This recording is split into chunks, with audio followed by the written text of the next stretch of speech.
भगवान विष्णु के मत्स्य अवतार। सृष्टि और शास्त्रों के उद्धार के लिए भगवान विष्णु ने लिया था मत्स्य अवतार। वेद एवं पुराणों में भगवान विष्णु के 10 प्रमुख स्वरूपों का वर्णन मिलता है, जिनमें सर्वप्रथम मत्स्य अवतार है। भगवान विष्णु ने मत्स्य रूप सृष्टि के उद्धार और शास्त्रों की रक्षा के लिए धारण किया था।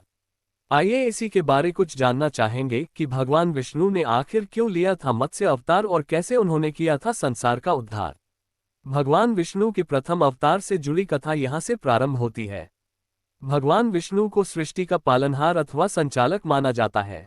ये बात तो हम सभी जानते हैं कि भगवान विष्णु के 10 अवतारों में से एक मत्स्य अवतार है। उन्होंने ये स्वरूप सृष्टि के अंत में लिया था। बता दें कि जब प्रलय आने में कुछ ही समय बचा हुआ था, तब उन्होंने सृष्टि के उद्धार के लिए ये रूप धारण किया था। शास्त्रों में वर्णित भगवान विष्णु के सभी अवतारों के पीछे कुछ न कुछ उद्देश्य अवश्य छिपा हुआ है और उनसे जुड़ी अद्भुत कथाएं भी ऋषि एवं मुनियों द्वारा वेद ग्रंथों में वर्णन कई वर्षों पहले किया गया था, जिसका श्रवण और पाठन आज भी किया जाता है। आज हम भगवान विष्णु के मत्स्य अवतार के विषय में जानेंगे कि कैसे उनके द्वारा संसार का उत्थान हुआ था, क्यों धारण किया था भगवान विष्णु ने मत्स्य रूप। किंवदंतियों के अनुसार एक बार एक प्रतापी राजा था जिसका नाम सत्यव्रत था। एक समय कृतमाला नदी में स्नान कर रहा था। स्नान के पश्चात जब सूर्य देव को तर्पण के लिए अपने हाथ उठाया तो उनकी अंजलि में एक छोटी सी मछली की आ गई।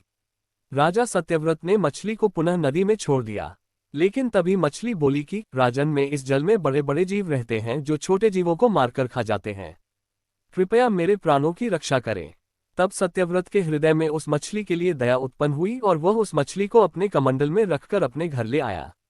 अगली सुबह जब सत्यव्रत नींद से जागे तब मछली का शरीर इतना बड़ा हो चुका था कि कमंडल भी छोटा पड़ने लगा था। तब मछली बोली कि राजा, मेरे रहने के लिए कोई और स्थान हो तो कृपया ढूंढिए, मैं इसमें नहीं रह पा रही हूँ।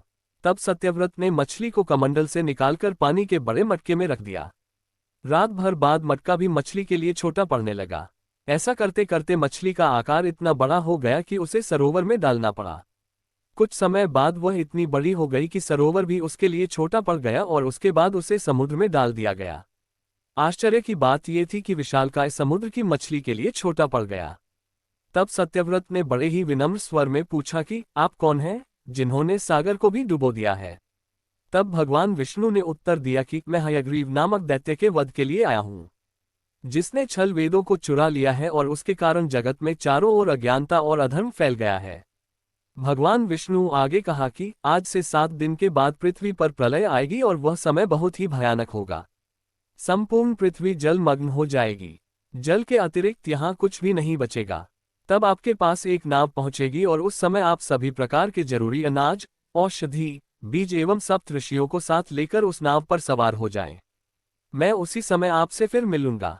सत्यव्रत ने ये भगवान का आदेश मानकर स्वीकार किया और 7वें दिन जब पृथ्वी पर प्रलय चक्र ने अपना आकार बढ़ाना शुरू किया और समुद्र सीमाओं को लंघकर सब कुछ जलमग्न करने लगी, तब उसी समय सत्यव्रत को एक नाव दिखी।